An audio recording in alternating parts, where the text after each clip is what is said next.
Okay, how we doing? Ready when you are. All ready?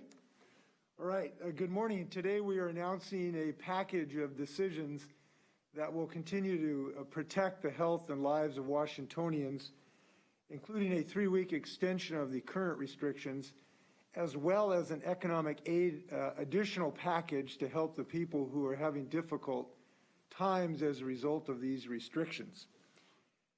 This is because we remain concerned about COVID activity, and we still do not have a clear picture of the situation following the Thanksgiving weekend. So it is a 3-week extension. It is possible that we would be able to recalibrate before then if we have significant improvement, but we don't know enough yet about the pandemic's course and trajectory to be able to do that. So this remains an extremely alarming situation. Now, because COVID strikes both at our health and our economic well-being, we're also announcing an additional $50 million in additional grants for businesses, specifically those who have been hit hardest by these restrictions, as well as economic safeguards for workers who might be losing their employment and income as a result of the pandemic. This package is on top of the $135 million in economic relief that I announced 2 weeks ago. We're doing this in response to the overwhelming need for economic assistance during this crisis. We know this will not eliminate all of the economic suffering that people are experiencing. And we are continuing to push Congress as hard as we can for the ultimate source of relief from Congress. We will also continue working with legislators early in the next session to consider additional potential help as well. I appreciate the work of the Department of Commerce and so many local community groups and partners who've helped us help businesses in every way that we can through this really tough time. Just as a way of just sort of a background of some of the work we've done already, we have distributed billions of dollars, literally in federal and state funds, that have helped a panoply of industries and workers already affected by this pandemic. We have allocated $120 million in rental assistance, which aids families in need and landlords who are experiencing payment reductions. We've provided $69 million in food assistance. We've provided $15 million for energy bills for low-income households, $164 million for child care services, and $510 million to local governments and communities that have produced their own business innovations that have provided wraparound services to individuals, and business grants that have supported Main Street across the state. These rounds of business grants have helped keep a number of entrepreneurs afloat and workers on the job. We prioritize industries that have been hit hardest: restaurants, fitness centers, and bowling alleys, or that have experienced significant cumulative impacts like music and event venues. This additional $50 million will be directed to those that are affected by our recent directives. I've met personally with some of the business owners who've been able to benefit through these troubled times. I know how hard it has been for so many, especially as we head into the holiday season. And I realize that this amount is not going to solve everyone's problems associated with this pandemic. But I'm grateful we've been able to do $50 million today so we can get that out the door as fast as humanly possible, as we continue to look for additional options for these hard-hit businesses. We have Department of Commerce has been very active in this, and I'd like to turn over to Lisa Brown, our Department of Commerce Director. Lisa. Thank you, Governor. Very much appreciate the announcement today of an additional $50 million. As you've noted, this is an incredibly challenging time for businesses and employees. $50 million will allow us to double the number of businesses who will receive grants. For this current round of Working Washington grants, we have already received 16,000 applications, and there are thousands more that have begun the application process. Because we want to get these funds out as soon as possible, we are emphasizing that we would like businesses to complete their application by December 11th so that we can go through the process to get the grants awarded by the end of the year and get those checks out by December 31st. I wanted to also note a shout out to those who are helping us in this process. Washington State University's Small Business Development Center has put 24 people on board answering email and phone call to provide technical assistance. So if businesses are having problems with the application, which we have tried to design as in a simple way as possible, please reach out for that assistance. The National Development Council, who helped us build the portal, is also fielding questions, providing technical assistance, and helping process the applications. And furthermore, we have a network of nonprofits around the state, our business resiliency organizations like Sister Sky in Spokane that supports Native American businesses, the Latino Community Fund in Central Washington that are also providing assistance to businesses in their communities to assist them in getting their applications in. As the governor mentioned, the priority for this round of funding, and this round of funding will have $100 million total, will go to those businesses that are being affected by these current restrictions. So we know that restaurants, breweries, bars, yoga studios, those types of facilities, music venues are most hard hit, and we will prioritize small businesses in every corner of the state, particularly in those most hard hit areas. And then finally, I just want to add, as the governor mentioned, that this is not just a Washington state challenge, it is a national challenge. And we are very hopeful that there is action by Congress that will allow us to take further steps for our employees and our small business owners. Thank you, Governor.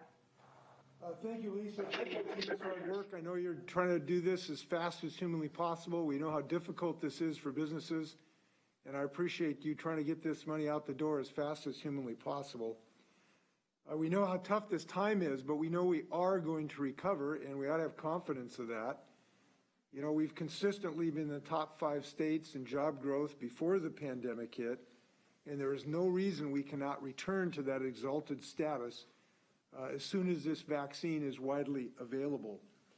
So we know these are times dark, figuratively and literally, but there is really, really bright light, and that's this vaccine. And we believe that our economy can rebound quickly when this becomes widely available. And we want to help as many people across those troubled times as possible. But we do know this, while this COVID is at crisis levels, what we do now literally will be a matter of life and death for many of our citizens. And so our continued effort through these last months perhaps is the moment of utmost importance, utmost effort, and utmost return, both in life saves, but in our ability to restore our economy to its full productive level. So these are perhaps the most important days in the holiday season. And we know all faiths celebrate, or many faiths, in the dark months because they celebrate the light. And we've got some bright light right now, which is this vaccine that we're very, very excited about. However, at the moment, we have to face the reality. And the reality is that we are suffering a very dire situation with the pandemic. The case counts continue to increase. If I can show, this is essentially a 7-day rolling average. The dark line is the 7-day rolling average beginning in March 2020, and we're now over in November. We have seen very steep inclines during the month of November and into December. We see a possibility of some good news that in the last week or so, there may have been some lessening of the rate of increase. But we have troubling signs as well. a couple days ago, you see this gray spike. These are numbers in the gray that will go up because in the gray, this is the part where the total count has not come in yet. But we had 7,000 just in one day. That's the big spike you see. This morning it was about 3,500, which is well above any of the blue bars. So we have troubling information as well. And the challenge for us is that we have not been able to get far enough post-Thanksgiving to find out whether or not we are having some degree of success restraining this beast. It's too early really to tell. And as I've said, there are some troubling signs like these big spikes we have seen in the last few days. So unfortunately, hospitalizations also are increasing. We're showing the numbers here of hospitals. We're now at 1,094 of confirmed COVID-19 patients in our latest date. That is extremely troubling because it's about 80% of our ICU beds are occupied. And so nearly 1,000 Washingtonians are in intensive care across our state right now. Medical workers are becoming overwhelmed, and families of the patients are now meeting our hardworking folks in hospitals who are exhausted from the former months. So we have a very difficult position because right now we have to understand that even if you're not a COVID patient, this crush in the hospitals can affect your treatment. I'd like to show you some of our projections about our hospital capacity. What we're doing is trying to project what kind of capacity we will have if the COVID pandemic continues. I'm going to show you two projections under different potential scenarios. The first projection, this solid black line shows bed occupancy for our hospitals. And the gray line as it goes up basically is a projection essentially if the numbers that we had last week were the rate of change would increase or would remain the same. We call that you've got the moderate case up here. Could you show the worst case right now? Okay, we're going to start with the worst case, so we're going to work on the optimistic level. So this is the projection for the hospitals if the pandemic at the rate of increase had continued as it was essentially set about a week or 10 days ago. And we'll show this, that by the end of December, we are at well over the capacity of our existing bed space by the end of this month. That's not that far away. Now, there is some additional surge capacity by these hospitals, but when that happens, there's extreme stress on the system. So if we are unable to arrest or slow down the rate of increase, what our modelers are showing us is that we will be in very troubled position by the end of this month, demanding surge capacity in our hospitals. I'm going to go to the next slide, which is a little bit more optimistic. We call this the moderate case. This assumes that we will be able to slow down the rate of change.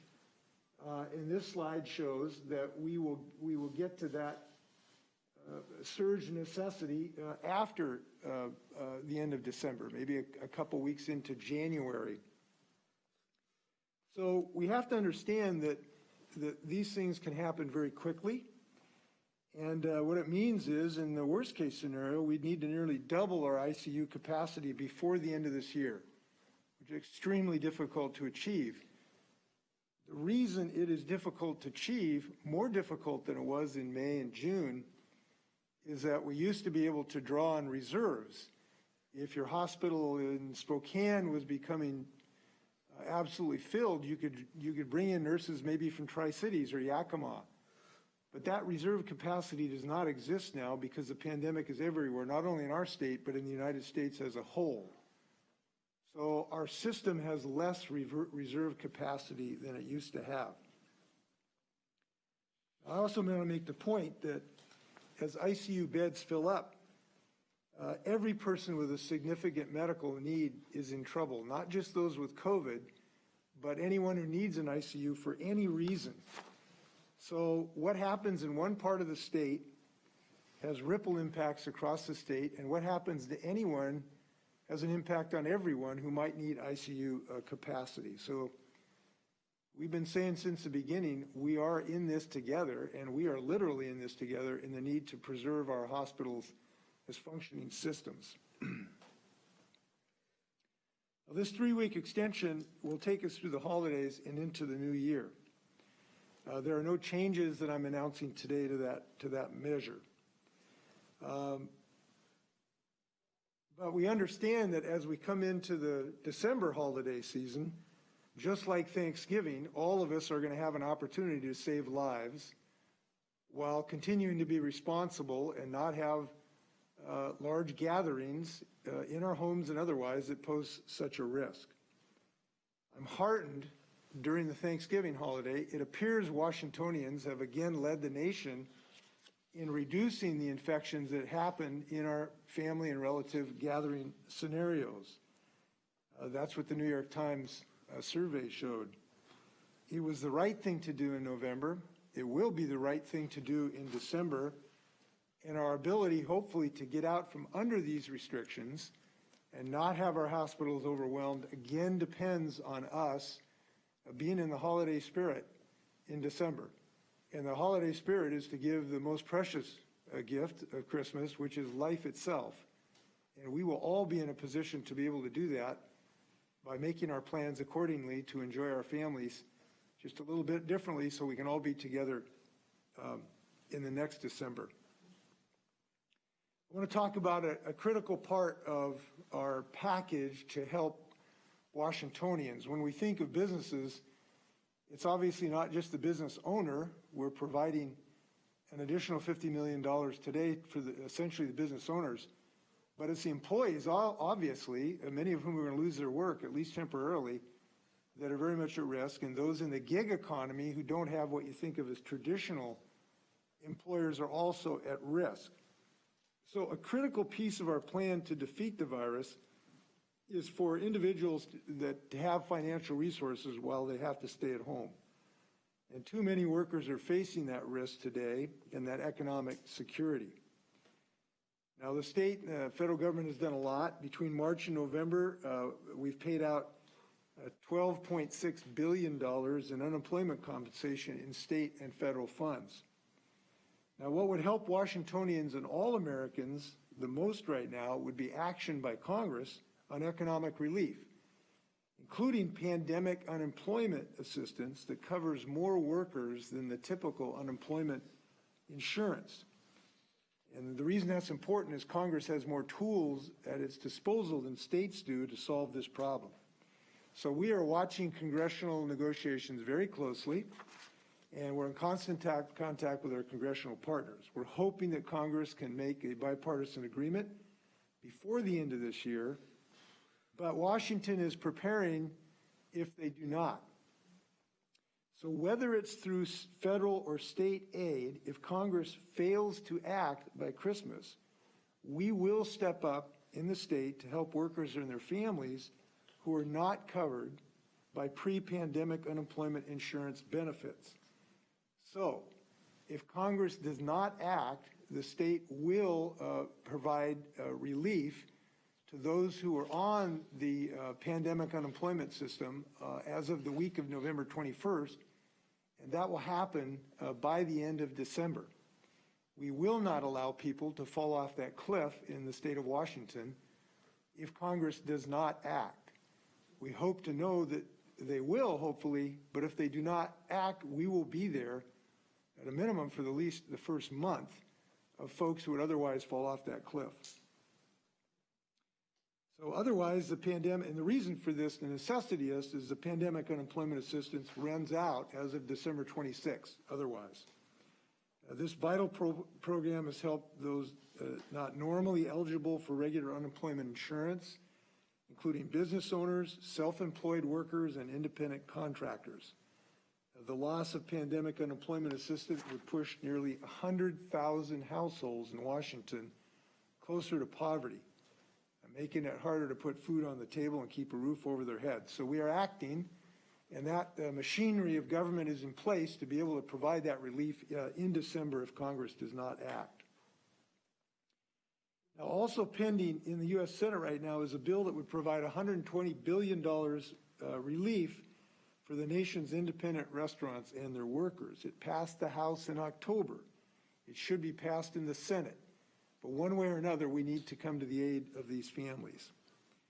With that, happy to stand for questions. We have OFM Director David Schumacher, Secretary of Health John Weisman, our Office of External Relations Nick Struley, and Lisa are all ready to stand for your questions. All right, up first we'll go to Rachel LaCourte with AP. Go ahead, Rachel. Governor, you just mentioned that if Congress fails to act by the end of the month, the state will step in. Can you give more clarity on what that looks like? Are you saying you would call a special session in order to provide that relief, or is that something that you would address through other means? We have the ability to do this through December without the necessity of legislative action. So we have the funds that are available to through executive action to do that. We've got concurrence from the legislative leadership, I think pretty much that all believe this is a wise move. So I think there's a good consensus this is the right thing to do. And importantly, we have started the machinery of the Employment Security Department already to be able to get this done and get those transfers to these bank accounts in December. Rachel, did you want to ask a follow-up question? Yeah, question for Secretary Weisman related to vaccines. When will we learn exactly how many doses are going to which facilities and what's going into making those decisions? Great, thanks for that question. So what we do know at this point is that for December 15th, we should be getting about 62,400 doses of the Pfizer vaccine. And during the month of December, total 219,000 of that vaccine. Right now, we're enrolling providers, and we are assuring that we'll be able to have a vaccine across the state. The first group who will be vaccinated are the high-risk healthcare workers.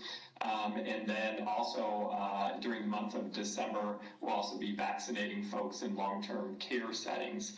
So those employers are working with their employees to identify who's at highest risk, and using guidelines that we have are identifying those folks.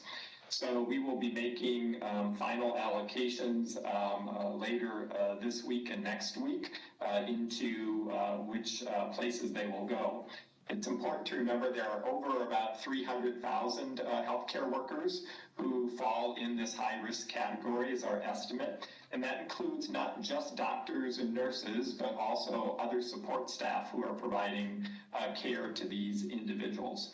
So it's going to take us, a number of weeks to be able, and into January, to be able to get through to all of those folks. All right, up next, we'll go to Essex Porter with Cairo 7. Go ahead, Essex. Yes, Governor, you noted the necessity for that pandemic unemployment relief. Are you asking Democrats in Congress to go ahead and pass the stimulus bill even with the liability protections for corporations so that relief will come to Washingtonians? I'm not giving them direction of the specific compromise, but I'm urging them to find a solution to this problem, and that is extremely important. And I'm confident in the leadership of the Democrats who care about these working people to find a solution to make that happen. All right, did you want to ask a follow-up, Essex? Yes, to the Governor and to Secretary Weisman. Will schools be able to finally open in January, at least for the youngest students? So we think there is increasing reason to be optimistic that we can open on-site instruction, sometimes in a hybrid model, in a way that is safe. And that increasing confidence comes from a combination of the experience that we've had with some of our schools that have been having on-site instruction, also in other nations, and also some of our modeling that we've looked at from the Institute of Disease Modeling. So we think there's increasing reason to believe that we can do this safely. But if we do this, we have to do this in a way that has a very secure hygiene systems to make sure that everyone is protected, students and educators and parapros and bus drivers and cooks and everyone else, to make sure that the right protocols are followed to make it as safe as humanly possible. So we're having talks this week with varieties of the community to get advice about that, of superintendents and educators and the PUC folks and the PTA, to get their advice about what that would look like. We also believe that if school districts, of course this is a local decision, we are not mandating this, we're giving recommendations, that starting with the earlier grades is the highest priority, because obviously these are the children who have most difficulty for remote learning. And so many places have started with the early grades with considerable success. So we think we're heading in that direction, but we have some work to do to make sure we can do this safely. If you ask educators to go back in the classroom, we want to make it as safe as possible and make sure the districts actually do their job to keep it as safe as possible. All right, up next, we'll go to Jim Camden with a spokesman review. Go ahead, Jim. Yes, I'm wondering that $50 million that you announced today, are those grants or loans, and do they come with restrictions for the businesses, like not being able to lay off employees or furlough employees? Lisa, do you want to answer that? Sure.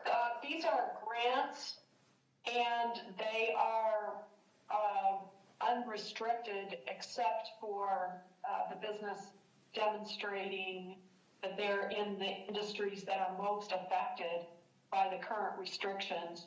We know that they have fixed costs and expenses, and so these grants will be available for them to be able to mitigate the cost that they're experiencing during the shutdown. The logic behind this is these businesses have a lot of variable costs that they may not have to incur when they're not open, of wages and food purchase and the like. But obviously they have fixed costs of leaseholds and insurance and other matters that this is designed to help them with. All right, Jim, did you want to ask a follow-up question? Yes, a similar type of question. If the state does extend pandemic unemployment assistance, will it be at the same level that the federal government has, or will it be at some lesser amount? Well, it'll be probably end up even a little bit more than most people are getting and a little bit less for a few. And the reason is there's a sliding scale under the federal system. We do not have the capability to establish a sliding scale, so it'll have to be a one-size-fits-all.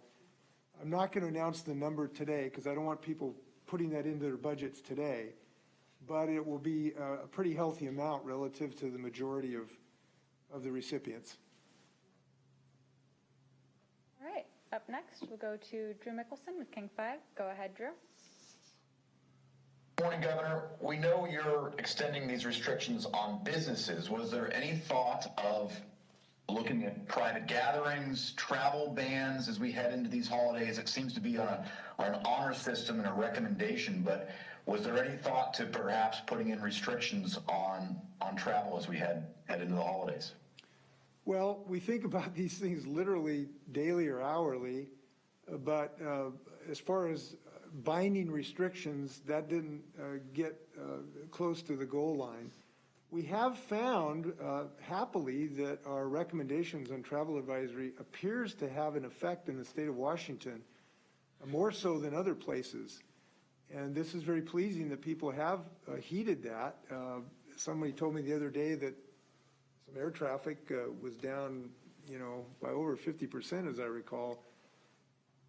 So it appears that our suggestion has been heeded by a lot of folks, and we really appreciate that. And I think this is why Washington continues to lead the nation, be one of the leading nations to keep this pandemic from raging, at least at a certain level, because Washingtonians are really making good decisions.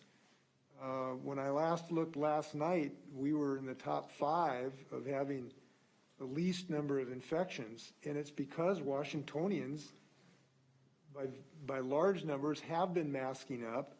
Business owners have been doing their darndest to comply everywhere that they can, and individuals are making individual decisions to reduce their travel, to reduce the number of gatherings in their homes, and that's why we're doing relatively well. So big shout out to Washingtonians. I think Nick has something he wanted to add there. Nick, you have something? Yeah, Governor, you covered it really well, and I would just add that this is what we're talking about today is a 3-week extension of that proclamation we issued back in November, which includes a prohibition on those indoor social gatherings with people from outside your household. So our proclamation did address that concept as well, and this would be an extension of that. All right, Drew, did you want to ask a follow-up question? Any efforts going to be made to ramp up enforcement efforts on perhaps those gatherings that we just heard about, but also the restaurants that are blatantly defying the rules that are out there, the one Spiffy's in Lewis County, for example? Yeah, there will be, unfortunately, some enforcement action necessary. But here's some really, really good news and hard news. This is hard. The vast majority of businesses are complying with these restrictions, the vast majority. And this is really hard for business owners to do. So it's really hard for them to have to close a restaurant and then see somebody else breaking the law when they've had to shut their restaurant. That is just not fair to them. So for those business owners that are breaking the law, which they're doing by staying open, you should have to answer to your fellow business people that you are jeopardizing in a sense and being very unfair to. So I want to thank the business owners who are being compliant. It is a difficult thing to do, but giant numbers and giant percentages are doing it in these difficult times. The enforcement mechanisms will be significant. The one restaurant you mentioned will be facing fines of, I think it's $9,000 a day. So they'll be facing fines already of over $60,000. So we do need to have compliance, and we will act accordingly to move towards compliance. The issue about social gatherings, there's two things to know about it. One, it may be the single most important thing in Washington right now is basically what we do in our own homes. Whether we have people over for dinner unmasked and thereby infect our best friends, even though we love them. Whether we get our uncle infected when they come over to watch a Seahawks game. These are the most dangerous places in the state of Washington, which is so contrary to how we feel. We think of dangerous places like, the top of Mount Rainier next to a crevasse. No, the most dangerous places is kind of around our couches right now. And so our ability to restrain this pandemic and reopen our restaurants depends largely on our ability to recognize that and do that which is really unnatural, which is to not have these gatherings in our homes, even with people we're very close to inside, and to take it outside. Have small, you shouldn't have it over 5 people, and it should be outside if you're going to be conversing with people now. And masks always work, including outside. So this is the most important thing in the state of Washington right now, I would say. But it's also the place, obviously, we're not going to send the National Guard to anybody's house about this. So we're depending on the moral authority and the wisdom of Washingtonians and the love they have for their families to not infect each other. And so far, we think that has had some degree of success. As I indicated, the New York Times said we're the #1 state in the United States for people who buy into this. And the more people who do, the better off we're going to be, and the more people are going to be live next Christmas or any other season that we celebrate, from Eid to any other. All right, up next, we'll go to Austin Jenkins with Northwest News Network. Go ahead, Austin.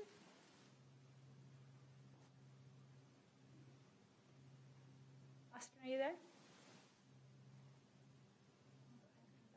Just a second. After that, we will go to Joey Thompson with the Everett Herald. Go ahead, Joey. Governor, the New York Times has reported that the Trump administration declined to secure more doses of the Pfizer vaccine. Is this going to affect how Washington is planning on getting those weekly shipments? No, because we had not planned on getting that level of shipment, so it doesn't change our sort of suggested numbers we're going to have. Obviously, it would have been nice to have them, but it's not changing our thinking at the moment. John, do you have anything to add to that? No, I think that's correct. We know essentially what we're getting through December, and we know that there's likely to be weekly shipments after that. We don't know the volumes of those. And obviously this depends on how much is purchased, the manufacturing process. So there are many factors here. I think the bottom line of importance is that there was this appropriate response to develop these vaccines and manufacture them even while they were in clinical trials, and taking that risk that if the vaccine didn't prove, effective or safe, those vaccines wouldn't be able to be given. So I think it was a prudent approach, and now as we know what the data are and as these vaccines get approved, obviously working with the companies to make sure they can manufacture, in a safe environment and quality product as quickly as they can is the priority. So as the governor said, we've only been planning for that initial allocation and waiting for understanding of what numbers might come later. And again, we've got the Pfizer vaccine that we're anticipating here, be reviewed tomorrow by the advisory committee, or on Thursday. And then a week later, the Moderna vaccine will also be reviewed. So, hope is here. Vaccine is on the way. It's going to take a bit of time. And until then, we need everybody continuing to practice these safe practices and keep everyone healthy. John, do you want to talk about the Moderna numbers? I'm not sure we shared those. Yeah, so at this point for December, assuming the Moderna vaccine is approved, which, we need to wait for that to happen, we would anticipate about 182,000 doses of the Moderna vaccine by the end of the year. And again, both of these vaccines require a two-dose administration. The Pfizer vaccine about 21 days after the first dose, and the Moderna vaccine 28 days afterwards. And the thing about these vaccines, this is an amazing achievement. Most of these vaccines, 5 to 8 years. This is done in months. This is just a fantastic gift. And when I think about it, I just hate to think people will lose their lives before in the upcoming months because we're not wearing masks and the like. We had December 7th the other day. We lost over 2,000 sailors in Pearl Harbor. We're losing more people than that every single day in the United States right now. We ask people to go fight foreign wars. We ought to ask people, and we do ask people, to be wearing a mask right now. We're not asking people to go fight a foreign war. We don't think it's too much to ask to wear a mask, because it'll just get more people to that magic day when that vaccine is distributed broadly. All right, Joey, did you want to ask a follow-up question? Yes, thank you. Governor, critics of your new restrictions are going to say that they haven't had the quick impact that they did in the spring, but can you or Secretary Weissman talk about perhaps some limitations in the data? Obviously, we're still seeing cases rise. In the idea of restaurants, people maybe not always telling contact tracers the whole truth. Obviously, if you're sitting across from someone you don't know, you can still get COVID, even if it's indoors at a restaurant. Can you talk about limitations and what you would say to the critics who are saying we're not bearing the fruit just yet? Well, it's a bit of a long answer, but an important one. First off, what we did last spring was dramatically more disruptive to our economy and individuals' lives than we're doing right now. We're trying to avoid much, much more devastating economic pain that we suffered in the spring. difficult as these restrictions are, they're in a much more limited number of parts of our economy than we did last spring. So we're trying to avoid that devastating and numbers of unemployment and the devastation that causes, while simultaneously being able to restrain the growth of this enough so that our hospitals are not overwhelmed. That's the goal.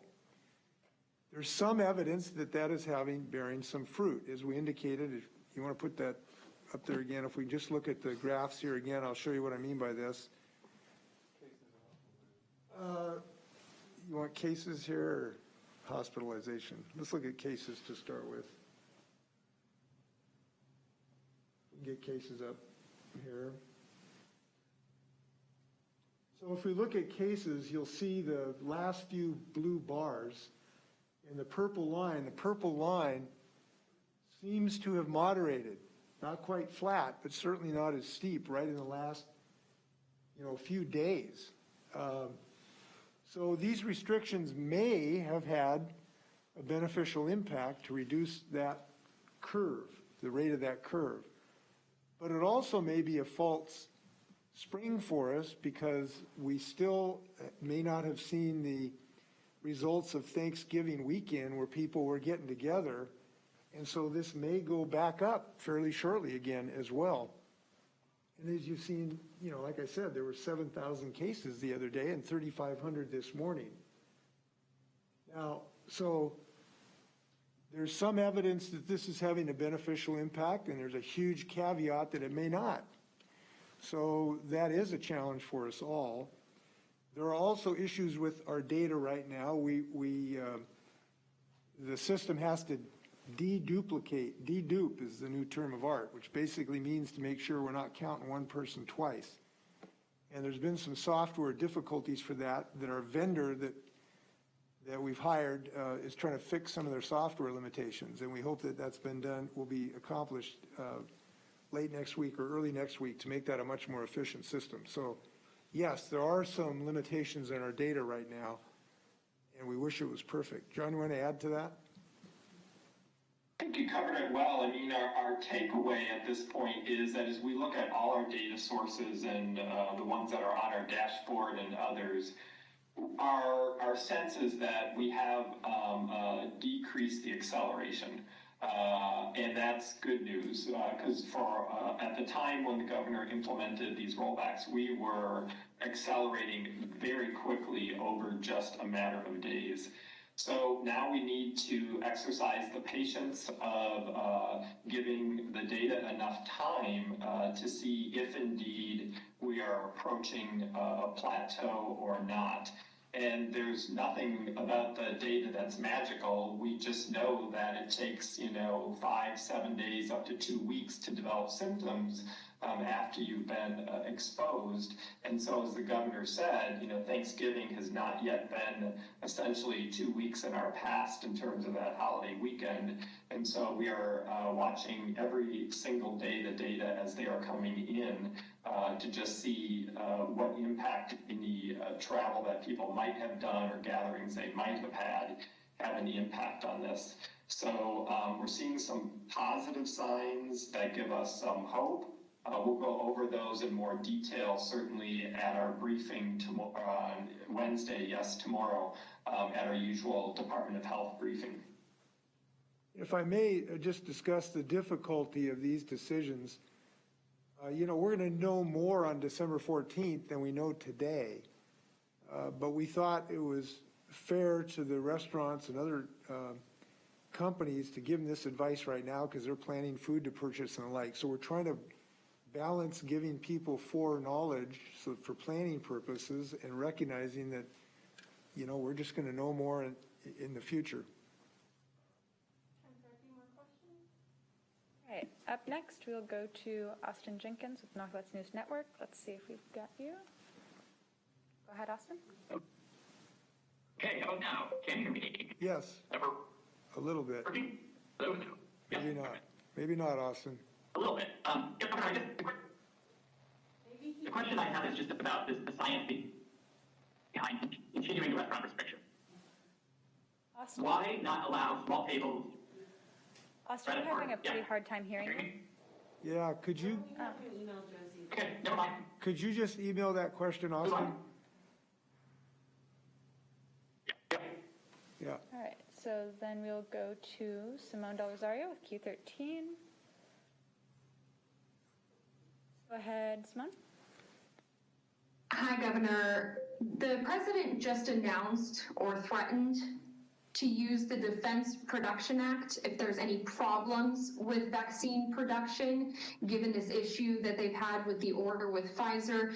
You've been very outspoken about using this in the past when it comes to PPE, so I just wanted to get your response to this announcement just minutes ago.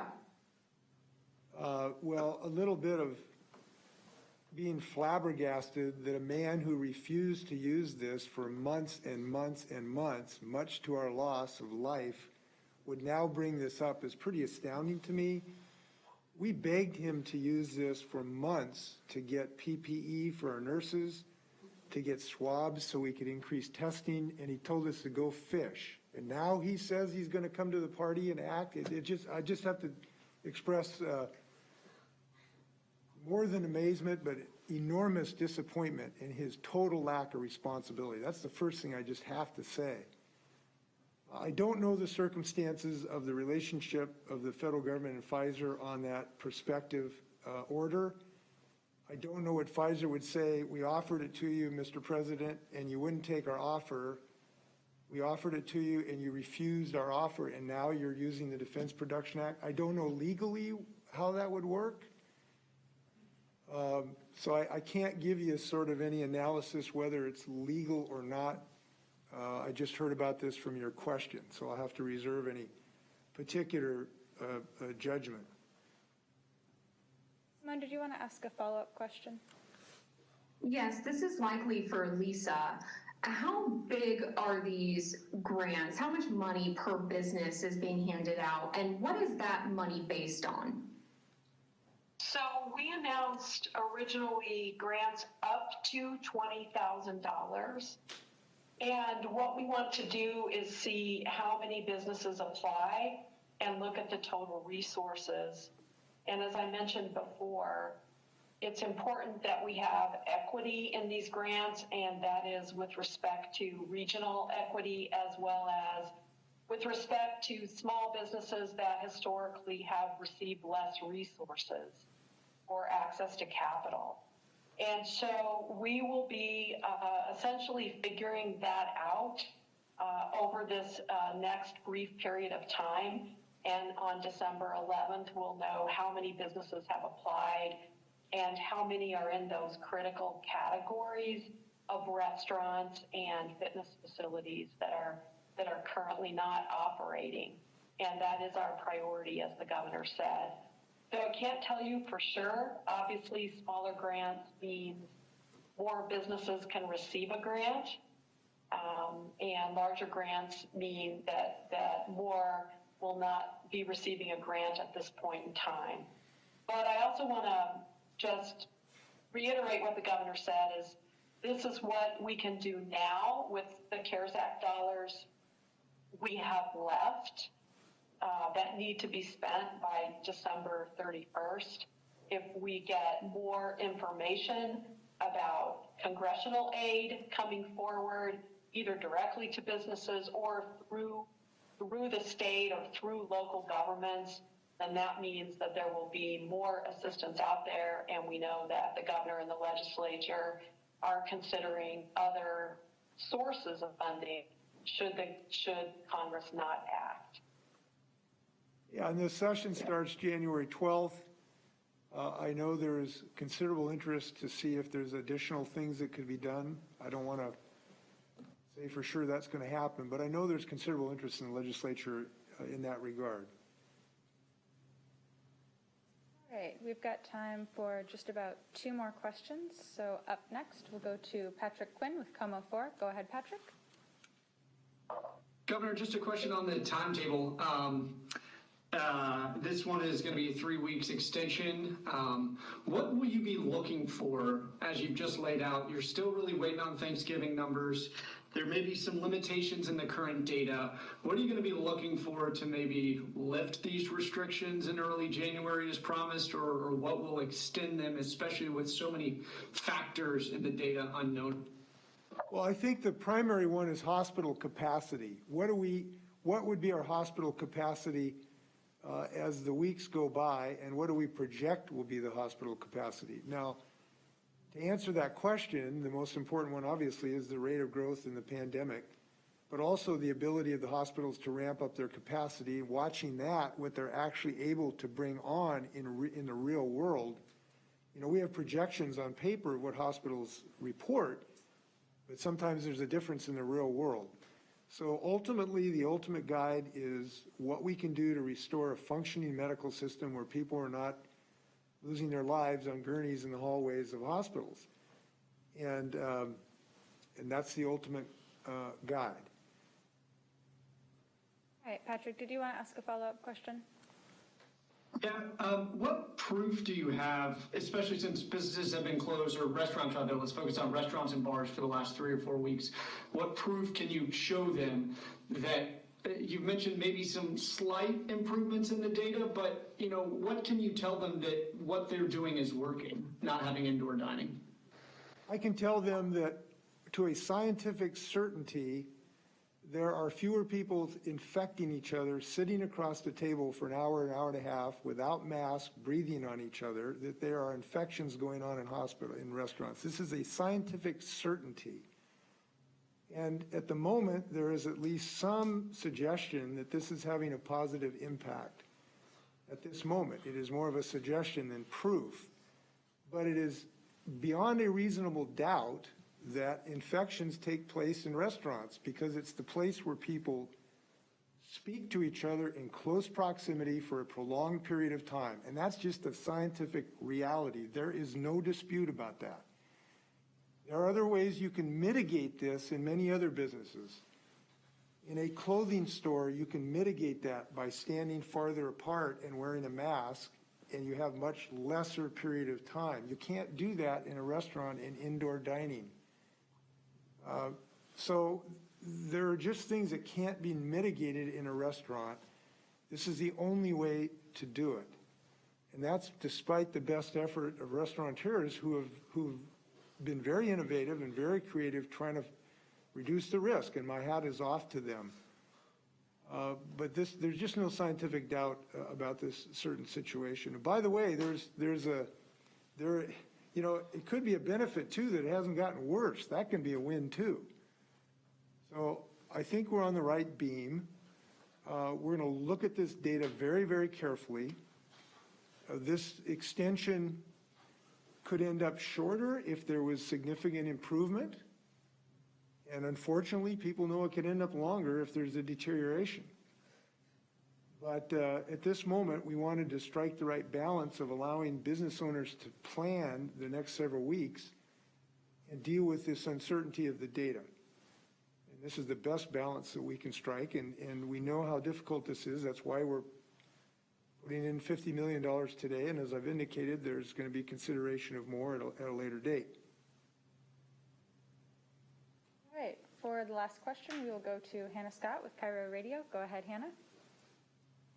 Hi, thank you. My first question is for Secretary Leisman. I'm wondering if you can offer some clarity. There's big confusion over the data, the numbers, especially over this last weekend and the 7,000 or so that came out yesterday because of the duplicates and the backlogs.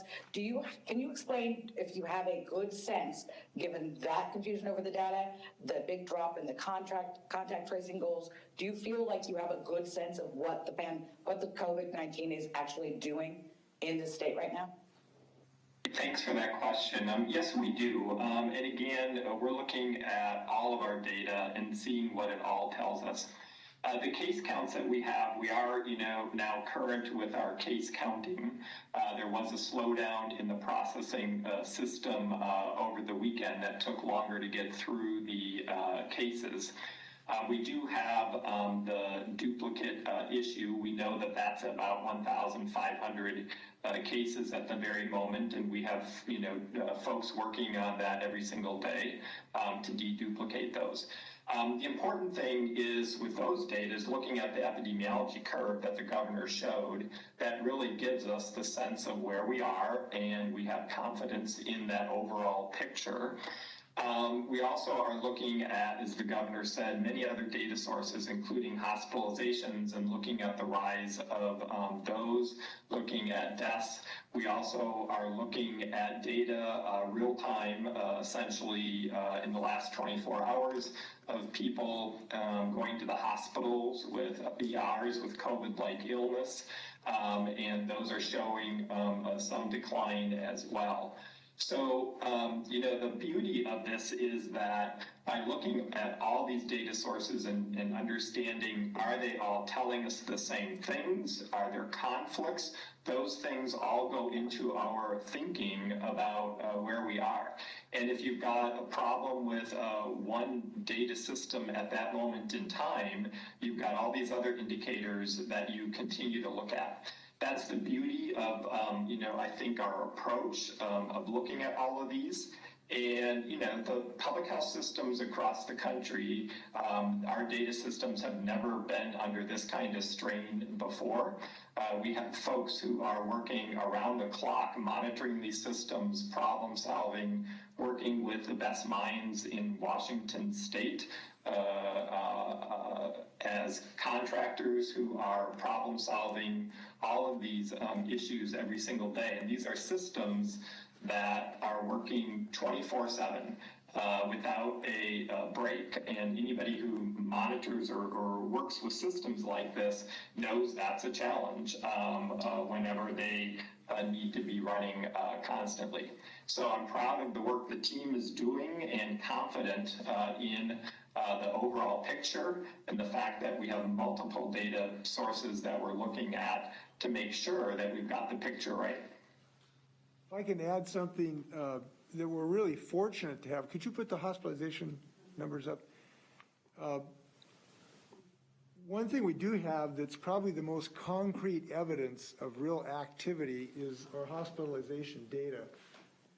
So the issue with the number of cases, those are always kind of arguable because it depends on how many people get tested.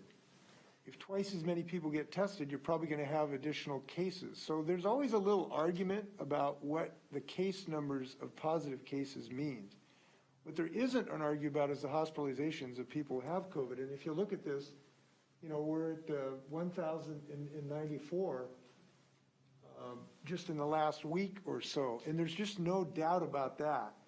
So that is really high confidence type of data to make decisions from. The problem with the hospitalization date, the bad news is it's 2 weeks behind whatever was going on when people became infected. So you may have something really bad going on in your community that you don't pick up because they don't get to the hospital within that period of time. So this to me is the most concrete evidence is what's really going on in our community. And as you've seen, we've had explosive growth. Hannah, did you want to ask a follow-up question? For the governor, clarity on the unemployment situation. If the federal government doesn't do anything before the end of the month, would the state step in on all of the programs that are expiring for unemployment or just the one that allows those who don't normally qualify? At the moment, just the pandemic unemployment assistance. That's about 100,000 families are affected by that. That's all we think we can do structurally under this. There are some inhibitions, but that's what we can do. So we're doing what we can do, and I'm pleased by that because we want to give people credibility or assurance. We don't want to have them to worry the next 3 months or 3 weeks because Congress is unable to come up with a plan. So we wanted to give people confidence that that will be there in December for them. Yes, I want to thank Washingtonians. We are again leading the way. Over 1 million people have signed up for the WA app, cell phone data to find out if you've been in proximity who's someone who's positive. I don't know for sure, but just looking around, it's one of the highest rates of uptake, I think, in the United States, because we're tech savvy and we want to protect ourselves and our loved ones. So congratulations to Washingtonians. I encourage people to take a look at that. We think that can be one tool that can really help us out. With that, I want to say that this has been one of the more difficult decisions in our state facing this pandemic. We've had many in the last several months, but this is one of the more difficult, at least in my view, because of the economic strains that people are under. And we're going to do what we can to help people, as we've indicated today, and we're not done in that regard. But it is also a time of great light. The fact that we're going to have a vaccine literally in days is extraordinarily good news for our state and our people. And I hope that it emboldens us to recommit ourselves and re-energize ourselves and get in touch with the strength of our innate resilience in the next several weeks to get to that vaccine. So this is a good day for us, and I look forward to better days ahead. Thank you very much.